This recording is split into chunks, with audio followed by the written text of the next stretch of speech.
See, and live. And hello, and welcome to the delicious recipe here on UPRN. And if you're watching live, you could be checking us out on UFO Paranormal Radio, UFO Paranormal Radio. That's on YouTube. Also, they have their older one is UFO Gods and Extraterrestrials, and we're also live video on the Facebook UPRN site and on the Twitch UPRN site, and then audio on almost everywhere else that you can find podcasts being played. So tonight we have an author from the UK, William Wildblood, and he's read a recent book there, Earth is a School. And so, you know what, it's not even worth my part here to keep on yammering about stuff and explaining someone. It's best to have the author themselves and the person that is here with us. And I welcome you, William. Thank you very much, Dale. It's good to be on your show. Thank you for having me. Oh, no problem. Do you want to just, I guess for the listeners out there, just tell them, I guess, how you got started in this, because you've written other books before this one too as well, and just how your journey got to this part here, and give us sort of a view of that. Yeah, well, this is my, it's either my third book or my fifth, depending on how you count, because a couple of them are just compilations of blogs, but I would call it my third proper book. And the first one was called Meeting the Masters, which was really kind of like an autobiography, a story of my spiritual apprenticeship. That's what I call it, Meeting the Masters, a spiritual apprenticeship. And that described the earlier part of my life and certain experiences I had, which were the basis of all my other writings and my whole spiritual journey. So that was that book. And then I wrote one called Remember the Creator, which I think is an important, very simple but important thing that we should all be doing while we're in this world. And then this latest one is Earth is a School, because that's what I think the Earth is. I think that's why we come here, to learn all sorts of things, but primarily to learn to deepen our awareness of ourselves as spiritual beings. And this is my most recent book. Okay, and so with this one here, the little synopsis that I had about this one, and this is what I sort of had written down there. You'd be able to explain this better. So, Earth is a School is an examination of the material world. Or the material world is a spiritual school to develop consciousness, I guess, if that would you sort of say, or whatever? Yes, well, I suppose if you boil us down to what we fundamentally are, it is consciousness. And that's the thing we always take with us wherever we go. And whatever sphere of being we're in, whether it's this physical world or the spiritual world, consciousness is what remains. So it's that is in the process of being developed. And I think, you see, my idea, it's not my idea, I think it's what most spiritual traditions would say, is that we are spiritual beings first and foremost, and that we are in a human body for a particular purpose. So I don't think of us as human beings so much as spiritual beings in human bodies. And my idea is that we come to this world from a spiritual domain, which is our true source. And while we're here, it's a unfolding process where we develop potentials and spiritual qualities that we have in potential, but they're not developed in the spiritual world. So we come here because this is a world of challenge and difficulty where things can be brought out which are latent. And so that's why we live in a world which has difficulty and pain and suffering, which we might think, this is terrible. Why would God put us in a world where there's pain and suffering and difficulty? But I think that happens precisely to make us evolve. It gives us the challenges that requires us to confront them, and in that way we learn. Right. That's the idea. Right, and you see this through a lot of different, I guess you would say, religions or spiritual teachings and stuff like that, about this whole part about coming to, I guess, being born and learning a life lesson or learning something that you didn't have before. And I sort of see how there's some little bit of similarities in that in other I guess, would you call them spiritual awakenings or spiritual paths or whatever? That like there's some parts like you have in I guess in Asia where there's this reincarnation where you keep on coming back and relearning if you haven't learned enough. Do you sort of follow that part, or is it just this is a one-shot deal of learning? Well, I do believe in reincarnation, yeah, but not. And in fact, in the book, there is 2 or 3 chapters about reincarnation. I don't really see it in the Eastern way, because in the Eastern way, you're on the wheel and the wheel just goes round and round, and it doesn't really have much purpose except to get off the wheel. But I think from a Western perspective, reincarnation is to do with each life you're building up a greater spiritual presence within yourself. So it's not really a question of just getting off the wheel. It's a question of learning through each life and becoming more evolved through each life.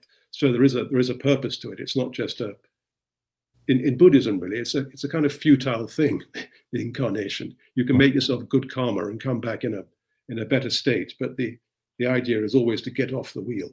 The wheel itself has no purpose. It's not going anywhere. Mm-hmm. But I think the wheel is going somewhere, and that it takes us with it. So there's this idea that there's a linear progression as well, which you don't get so much in Eastern religions. I think there everything is cyclical, but in the Western conception of these things, there is a journey and there's a destination, and I think that's what reincarnation is really all about. Okay, so like in a part of that, there's the journey going to somewhere. What is the destination place then? Well, good question. In one sense, you could say it's heaven. In another sense, you could say it's not a place. It's to make us what we are in potential, which is gods. I think the world is a training ground for making gods out of spiritual babies, and so we can then become creative beings ourselves in the highest spiritual sense. And so it's not just about going to heaven and being happy. It's also about learning to use all the spiritual energies that exist on all levels of the universe. So, for instance, I don't think that when the spiritual babies, as we might call them, that we are to begin with, they don't really have intelligence, and we develop intelligence in this world through the difficulties that we face. And there are other powers too. Love, of course, if you think of love as a power or a quality, but that's something that we also have to develop. It's not a God-given thing. It's within us as almost a fundamental tone of our being, but we still have to get it ourselves. We have to acquire it and the capacity for it. And so all these things is what the journey is all about. Because the school, and call it a school, call it a journey, very, very similar ideas, really. It's all to do with developing and progressing onwards. And in a way, the journey doesn't really have any end. That's the good thing. There's no ceiling in heaven. It's limitless. And so you reach a point where you've learnt your lessons, but then it opens up into a new future. There's always different dimensions of being. Right. Okay. That sort of seems interesting. There, like you finish this sort of like a level here, and then you go into another level of new learning. I guess you would say. I guess if something that we don't understand as of yet. No, we don't. I mean, it's sort of way beyond our conception. These things we can understand that this is a pattern, but we can't yet understand how the pattern unfolds. Especially in the more advanced stages. We're just like little school children. We can't understand how the university professors do their stuff yet. Right. So how would like say the negative, say hell, where someone's gone down? I guess goes into the sort of how does the Christianity concept of this timeline or this Earth time that we're here fit into any of this, or does it? It does. I mean, I do regard myself as a Christian, albeit a kind of slightly strange one, I suppose. but I believe in the basic Christian principles. But hell, I think, well, the idea is that when you die, your external situation is a reflection of your internal consciousness. So if your consciousness is dark and enclosed and selfish and cruel and all the rest of these bad things, then you will find yourself in something which is an externalization of that. So it's a reflection of what you are. But I think that every hell is like a prison, and Right. there's a door in that prison, and you hold the key to that door if you know it. But the key is you changing yourself. Once you start to change yourself, then you can get out of that prison. I think I don't regard hell as a permanent state that you're there for eternity, because I mean, what parent would put their child in that kind of state forever? And presumably God is far better than we are, so he would always want us to escape from that. But if we've put ourselves in there, nobody sends us to hell but ourselves. Right. And if we put ourselves in there, I'm sure we can get ourselves out. It may take a while, and I'm sure there are beings, maybe angelic beings, or maybe your mother from the earth world, who would come and try and help you get out. But ultimately, it's the old, take a horse to water, but you can't make him drink, and that's what hell would be. It's your own mind that puts you there, and your own mind can get you out too. Right. You almost see sort of stories like that in what is it, ancient Greek stories, and even Gilgamesh going down to the underworld and trying to bring somebody back, or what was it, Persephone trying to bring out of hell and to bring forward to save, to move on to their journey. And there's a lot of I guess I'm sort of jumping all over the place here, but there is sort of ancient stories that sort of go back of this traveling path of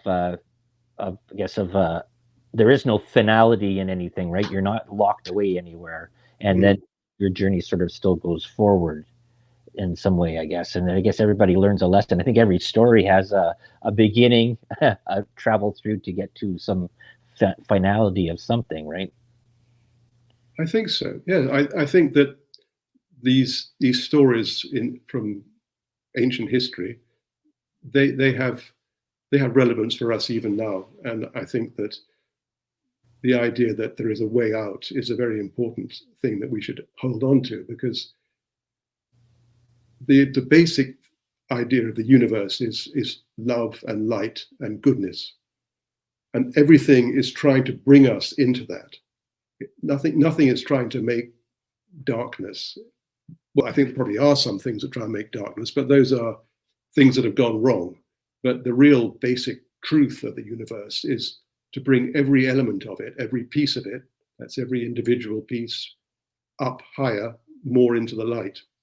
So if some of those pieces surround themselves with darkness, there will be the universe as a whole trying to get them out of that darkness, because it's always trying to bring things up.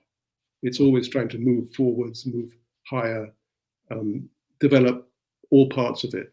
Because I suppose if you're God, every bit of the universe is part of you, and so you don't want to leave anything behind. So it's rather like in the Bible, the story where Jesus says, a shepherd, he's got a flock of 100 sheep or something, and he loses one.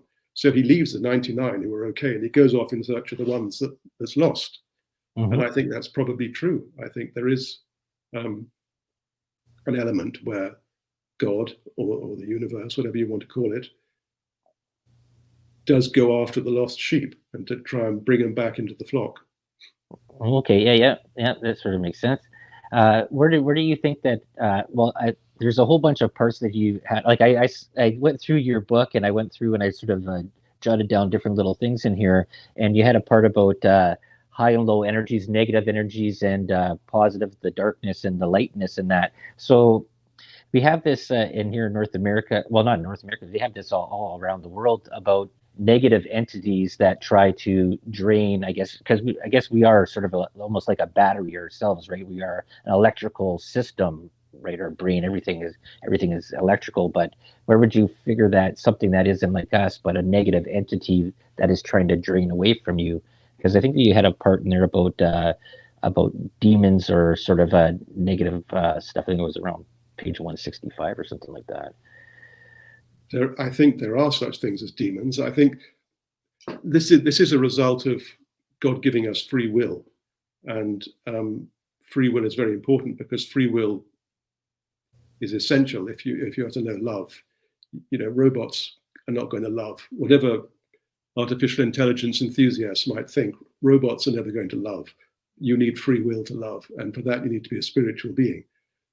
But the downside to that is that free will can go wrong, and you can have beings that reject goodness and truth and love because what they want is to increase themselves, but increase themselves in the wrong way, because we do increase ourselves, but we have to increase ourselves within the context of God.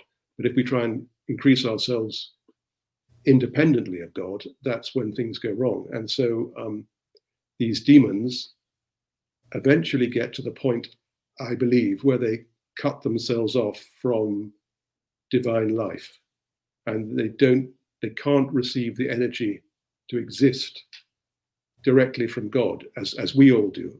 In this world, our energy our life energy comes from God. But I think there comes a point with some of these beings, these demonic beings, where they have to steal energy to carry on, to survive.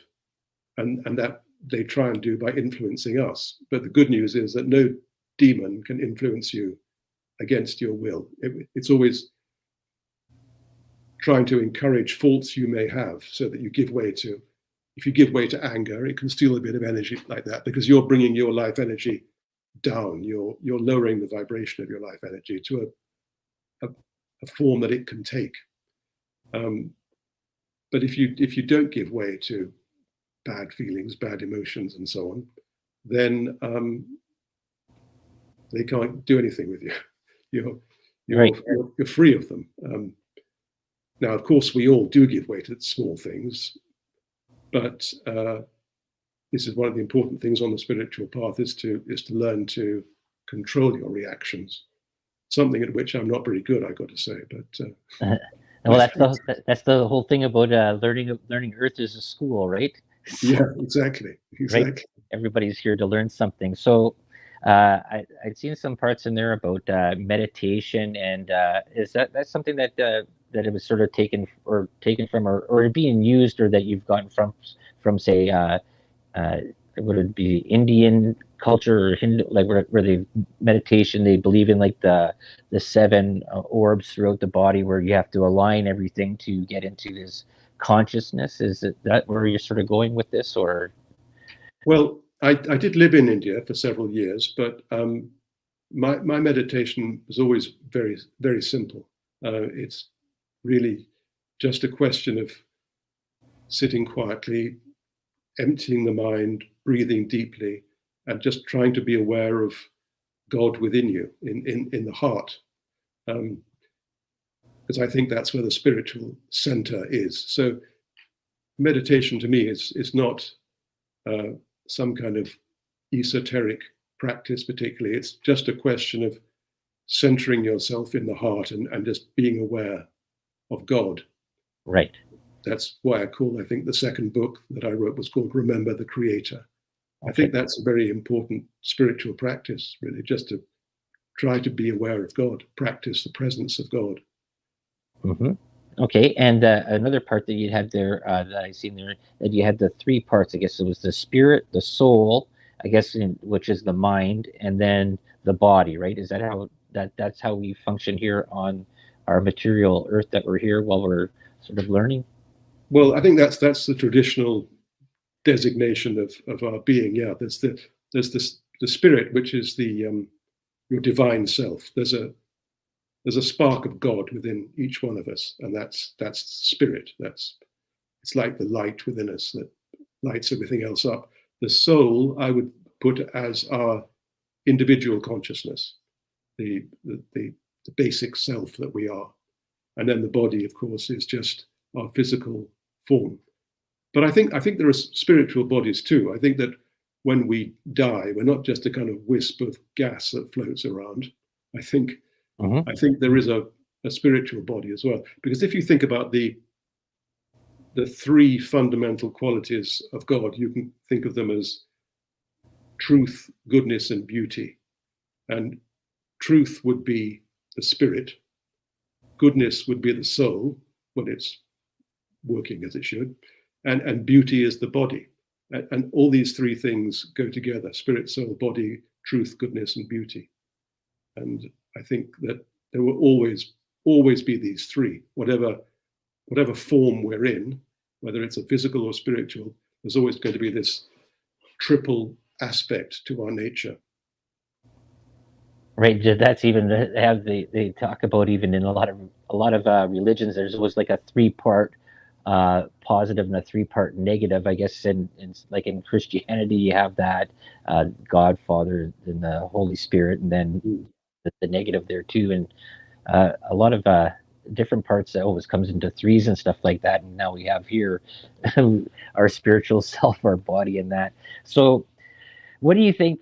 Well, besides the part about learning the consciousness of, I guess, focusing ourselves into understanding, I guess, God and the universe, is that basically what our main purpose is here on Earth? Is I think that's our main purpose, yeah. And I think that problem with the world today is that we've lost sight of that main purpose. We've gone in all sorts of different directions. But there are other purposes too. We have to develop all aspects of our being. I think we can't just we can't all be monks, for instance. Right.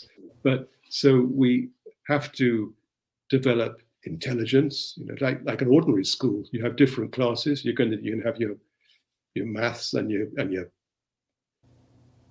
I don't know what else you do. Such a long time since I went to school. What else do you do? Right. English, French, science. So, but all different aspects. But the main thing to me is the spiritual, is the becoming, knowing yourself as a spiritual being first and foremost. And then things come from that. Once you've got that basic thing down, other things develop out of that, but they develop in the right way. For instance, science. I think science can be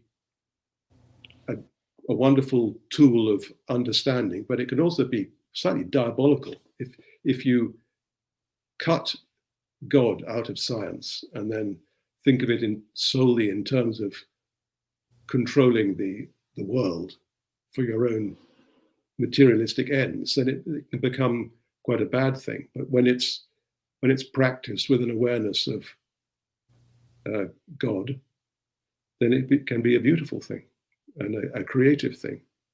Yeah, well, you have right now here in North America, you have even in the US, you have the doctor that's Dr. F.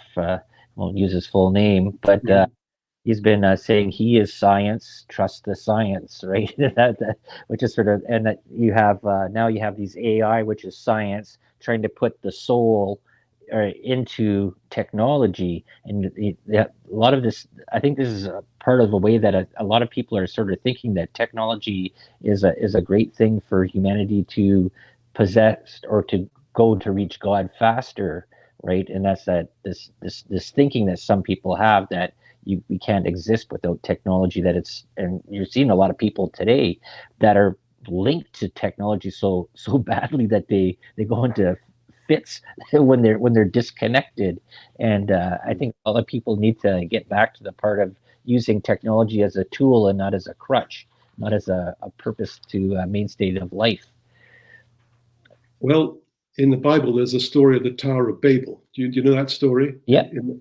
So I mean, this is what technology is.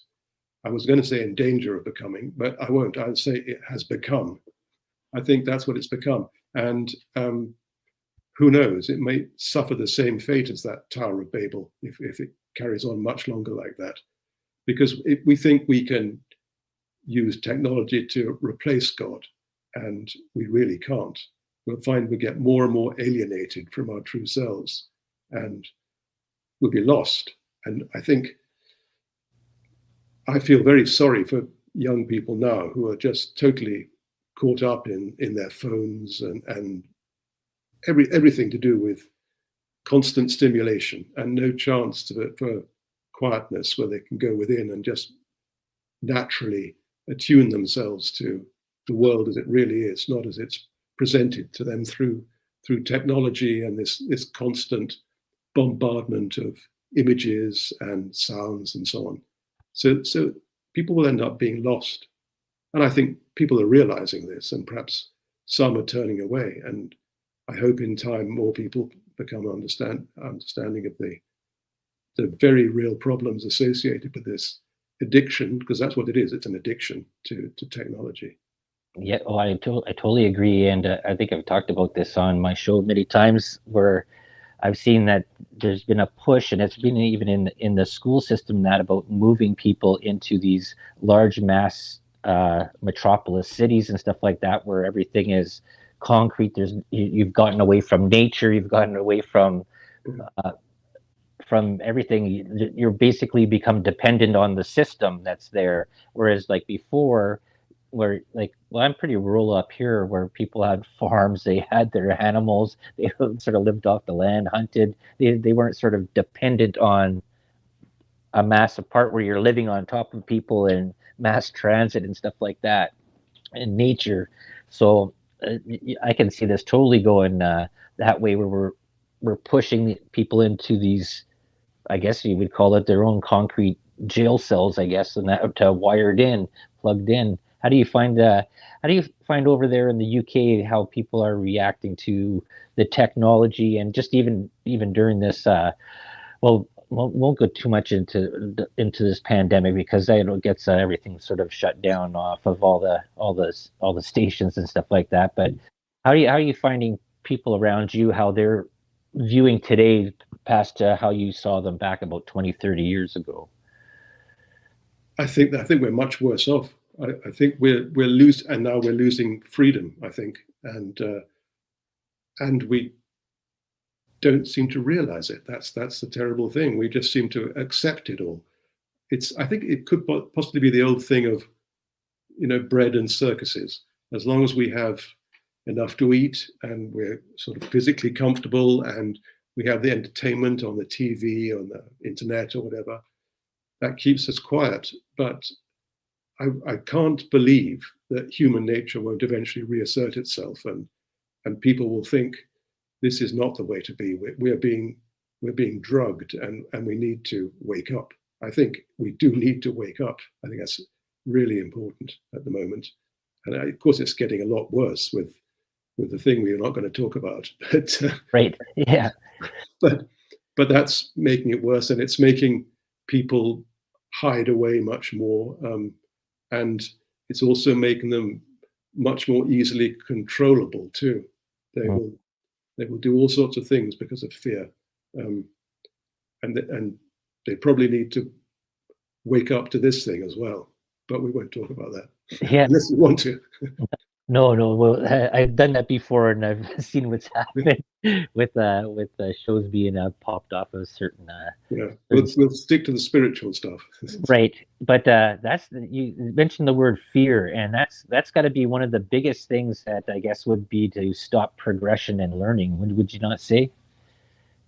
I think, yeah, absolutely. I think it is, because when you're frightened, you retreat to the security of what you already know. So that means you're not going to grow anymore. You're not going to learn anymore, because learning, as we all know, means taking risks. It means being a little adventurous, doesn't it? And if you're then just seeking to protect yourself, which is what fear makes you do, then you just become much more sort of inward, like a crab scurrying into its shell or something like that. Mm-hmm. You don't go out and look. You don't expose yourself to the chance of getting hurt, because it's only by doing that, by exposing yourself, that you can grow, that you can learn new stuff. So yeah, fear is a very paralyzing thing. Yeah. That's why it does say, in a very important saying in the Bible, that love casts out fear, and love in this sense means trust in God. I think if you have belief in God and then you can have trust in God too, and think that, okay, things may go wrong, but there's always God there. He's always going to catch me if I fall. I might fall a long way, but eventually he will catch me, and eventually things will be all right. And I think that's what you have to believe. And then you can take chances in life. You can then seize opportunities much more. So yes, fear is a very crippling thing. Right. Yeah. And we see a lot of that today on our news channels up here in North America. Yeah, we do. That's a big a part of that's the part that controls most of the narrative, right? And I've said here many times, and even with Laura there too as well on her show, is that it's so important to learn and get as much information that you can out there. And that's why I like having people on here to get their sort of views and perspectives and their thoughts on stuff. And one part that I saw this word, I hadn't really even heard this word, I guess in a long time or recently, but you talked about the discarnate spiritual teachers. Do you want to explain what those are? Yes, well, they're very important to my story, actually, because I had certain experiences when I was younger, and they involved being spoken to by spiritual teachers who were not in the body. I had a friend who I lived with, who's a much older man than me. He's about 35 years old. And when I was about in my early 20s, we met and we got talking, and we decided to pursue a spiritual life together. And we used to meditate each evening. And one time during these meditations, he went into a very deep trance, and he was gone. But a voice spoke through him, and it spoke to me, and it introduced this being who was not Michael. That was the name of my friend. He said that he was a master. That's what they called themselves. I say they because there were several of them who spoke over the years, and they were coming to teach me certain lessons. He said, didn't imply that I was known to them from before my birth. So this is, again, goes back to my idea of us having a previous existence than to our life in this world. And they spoke to me over 20 odd years, quite a lot to begin with, and much less as time went on, because they didn't want to spoon feed me, as they said. And they're really the basis of my spiritual understanding. They told me to think of them when I asked them who and what they were. They just said, think of us as messengers from God, which is what I do think of them as. I think they were. My belief is that they were human beings, or had been human beings, but they'd moved to a spiritual state beyond the human level. They, as it were, they'd learnt all their lessons. They graduated, I think, going back to the earth as a school idea. And they also said to me that they would continue to speak to me, but through what they called impression, which is a kind of spiritual communication, whereby you receive ideas, usually in a non-verbal form, and then you have to translate that with your own mind into words and communicable ideas. So you can never really tell if ideas you get come from them or from yourself or who knows where. But I think that I still receive teachings from them, but it's in a form that is non-verbal. So who knows where it might come from? Right. But the process continues, I think. Okay, because that's sort of interesting, because that comes along to I guess a sort of a question of, because I've watched many things, and I've talked to a few people about this, that they've had they call them spirit guides that they have, that they converse with. There's been people that have talked that they say that they've been conversing with aliens from the Zeta Reticular star system and stuff like that, and others have said that they've talked to some type of angel or some type of some type of source. Other parts there that I guess Nikola Tesla was saying that he was getting through dreams. He was uh, tapping into the Akashic records, or the one source that everybody gets all their information from, and that's where he came up with his sort of experiments. Would you say it was something sort of similar to that, or not? Yeah, similar. I guess it was. I mean, spirit guides is probably the closest of all the things that you were talking about. They weren't aliens. I think they were. I mean, aliens meaning from another planet in the universe. So they weren't that. They were spiritual beings. They weren't in the physical universe, and they could manifest themselves through a medium, but they were spirits. So yeah, I think spirit guides would be the closest to that. Yes. Hmm. Okay, and I guess I if so, what can you say that they were teaching you? I guess in a way that I guess that's what your last book was, but that this actually goes into this book, I guess, as well too, eh? So what would you say would be the lessons that they're sort of pushing you towards to go forward? That I guess that everybody should be, I guess, learning in a way, Well, correct? that's it. Yeah, it is just the basic spiritual lessons. In my particular case, the main lessons were love and humility, both of which they told me I lacked. So they um, they regarded those as the fundamental spiritual qualities, which I think as anybody brought up in the Christian tradition would understand that they are the fundamental spiritual qualities. And they're ones that we all like to think we have to a degree, but we don't have them anywhere near the fullest extent. So that's what they mostly told me about, was these two qualities, and how events that happened in my life would be pushing me towards understanding where I lacked these qualities. So it was very practical. It wasn't just saying, learn a bit of humility, Right. be more loving, which it's not much use really, is it? Because we all know that. We all know we should be more loving. But Hmm. they would point to situations where I'd failed in manifesting love that I should have done. And I even think they could manipulate circumstances, even in my outer life, whereby I would be tested, and I might pass the test, or more usually I would fail the test. Right. But I guess you're only tested where you're weak, in spiritually speaking. So you are going to fail a lot of times before through the tests you develop the power to progress. Right. Huh.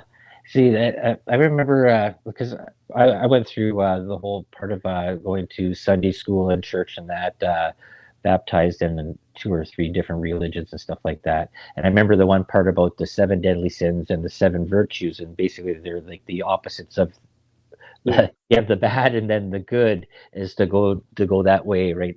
To the towards the seven virtues, right? To become basically a person that does no harm to anyone else, right? The golden rule, almost in a way, right? And you just, I'm just always sort of wondering what this part, like, what is besides the part that we're here to learn, that which your book is. Earth is a school, and this is a part that we were sent here, or we were brought sent here to Earth to learn. So if we are looking at that part that we were nothing before we came here, but we do come back, is that like an ever ending cycle then that's going on? Like, so there's new spirits that were never ever here before, or are we all just sort of recycling through and keep on going forward? I think it does end. I think there is a point, and that's where I would agree with the Eastern religions. There is a point where you no longer need to come back here. You've learnt all the lessons that the material world can offer, and I think that that's the end point, and then you would progress to higher levels of being. And I would think that there probably are new souls coming through quite a lot. There's a whole great gradation of spiritual being, of people, spiritual beings, people, same thing. in this world. And one of the things the masters, as I call them, or as they call themselves, one of the things they told to me is that people are by no means equal on the earth plane. Now, this goes against everything that we're told nowadays, isn't it? I mean, equality is the great big doctrine of our age, where everybody's equal. And of course, ultimately, everybody is equal in a kind of high spiritual sense. But in terms of how we've unfolded our potential, we're all on different rungs of the ladder. Oh, for sure. And so that, there is this great hierarchy of being with the kind of cherubim and seraphim at the top, and ants and bumblebees. No, I like bumblebees. Bumblebees are quite high. But things at the bottom. I don't know what mollusks. But the point is that equality only exists when everything is the same. And one of the great beauties of life is there is this huge variety of it. So this is what the master said, that men and women are by no means equal on the earth plane, but that's no reason for dismissing anybody. So that second point is very important. If you're going to say men are by no means equal, you have to also say that's no reason for dismissing anybody, because God is in everybody. Mm-hmm. So that's something that we also need to learn. I think our desire to talk of equality probably comes from a good place, but I think it's misunderstanding things. I think we mean well when we talk about equality, mm-hmm. but we're not actually looking at things as they are. And it would be better. It's never good, even with good intentions, to think something is true which isn't true, because it will come back and bite you in the end. Right. Yeah. That whole part about the equality is, the equality, what I think about it is that it equals to the amount of input that you're putting into, right? You could say it moves to different things. It's like using percentage, like percentage changes for every part that it goes into. You can't just lock it down as to one term. So like if I'm putting in 100% and hoping to get 100% in return, is that'd be equality there. But if one person is putting in 1% and they're expecting 100% coming out, there is no equality in that equation, right? Yeah, exactly. Yeah. But the way that the thinking is nowadays, and this is I guess the turn of how things have come there, I guess, with the millennial age and the way they've done in school, is that everybody is equal no matter what you put in. Everybody gets the same at the end, no matter what. And that's sort of this weird thinking that a lot of, well, especially here in North America, that everybody thinks that they're entitled. I guess that's a word. There's an entitlement that's given to that everybody should be getting the same, right? But the input is not the same. No, I agree with you. I think this is, people think this is a kind of spiritual feeling to have, but I think it's actually an anti-spiritual feeling, because if we remember again in the Bible, Jesus talks about people who they're given money. There's a parable where he talks about maybe a tenant of a landlord is given some money, and one fellow goes, just buries it in the ground. One fellow goes and spends it, and one fellow uses it to create something more. And it's the last person who is praised. They've all been given the exact same amount of money.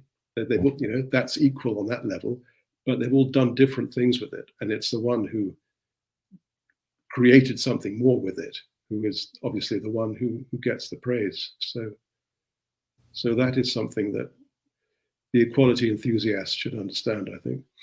Yeah, or even you get into the whole part of the school, you can give a man a fish or teach a man to fish, who benefits at the end, right? So true. Yeah, exactly. So how about you? We have about 10 minutes left here, or something like that, or 5-10 minutes. So why? I know we sort of jumped around your book here. Can you sum up your book? I want people to come out and read this book too as well. But could you give sort of like a little sort of synopsis from beginning to end? Because I know I jumped around in parts of what you talked about. If you could sort of explain it a little bit better than I've done or jumped or tried to go do here. Well, thank you for the opportunity. It's the book is about, we've touched on a lot of it, but the fundamental message of the book, and I think I'm not ashamed to say it has a message, is that we need to rediscover what we are. We've lost sight of what we are. We're not just people who come to this world for a brief period and die, and that's that. We have a purpose here, and we have an origin which goes back a long way into the past. We don't necessarily need to know how far back it goes, but the point is that we are pre-existing in the spiritual world, and then we come here to learn and to grow and to become more godlike ourselves, to grow closer to God and become more godlike. And that explains all the difficulties that we might encounter in this world, because in the spiritual world, there's no challenge or difficulty. It's a kind of sphere of oneness and peace and love. And you're not going to grow in that sphere because there's nothing to distress you. And you tend to grow when you're in difficulty. It's like, if you want to build up your muscles, you have to go to the gym and work out, and you have to pump those weights or whatever. But you're not going to develop your muscles if you're just sitting in the garden in a deck chair, sipping a drink. Right. And so this world is the same sort of idea from a spiritual perspective. It's like a spiritual gym. Yeah, that's what it is. And it causes us, it gives us hardship, it gives us problems, it questions us, it challenges us, it throws things at us. And then how we respond is going to make us grow or not. And sometimes we're driven to respond. Circumstances of life make us grow, and we can resist that if we really, really don't want to. We can, but I think most of us do accept the challenges to an extent, and that develops us. And if we come to the end of our life, we might feel we haven't really made much progress, but we don't really know, because that's all built into the higher level. And I think that afterwards there'll be a kind of like a school report, right? And we will find that we have grown, and we carry on into different levels of being. But I think we come back here. I think there are future challenges in this world because we haven't exhausted all the things it can offer until we get to the point where we have, and then once we have discovered God within ourselves completely, I think then we are ready to move on. But until we have, we probably do come back to this world or other similar, because I'm sure there are many worlds, similar ones elsewhere, to face fresh challenges. So the book it's like a sort of call to arms in a way that we've lost track of what we should be doing. Most people don't even have any kind of religion nowadays, do they? In the West, I don't think. Mm-hmm. So we need to get our lives back on track, and as you were saying earlier, stop looking for technological fixes, because the technology can only affect us outwardly. Really, it's not going to develop our souls, and that's what we need to do. Oh, that's great. Well, we're almost right at the end of our time here. I want to thank you very much, William. And do you have any place there that people can view your or get your book or view your pages or anything like that? When people want to contact you. Well, the book it's on Amazon, and if you don't like Amazon, it should be you can order it through bookshops, because John Hunt, the publishers, they're available everywhere in Europe and North America, so they're all over the place. The book's called Earth is a School, and any bookshop should be able to order it for you. And I do have a website which is called Meeting the Masters. So if you put in Meeting the Masters, William Wildblood, then it should come up. It's a blog, really, where I have about 7 or 8 articles a month that I put up. Okay. And that keeps going. That keeps me busy. Okay, well that's great there. I want to thank you very much for being on here. I see I got the red light there that I got to go. So thank you very much for coming on the delicious recipe. Well, thank you very much for having me on, Del. I've enjoyed our talk. Thanks a lot. Okay. Thank you.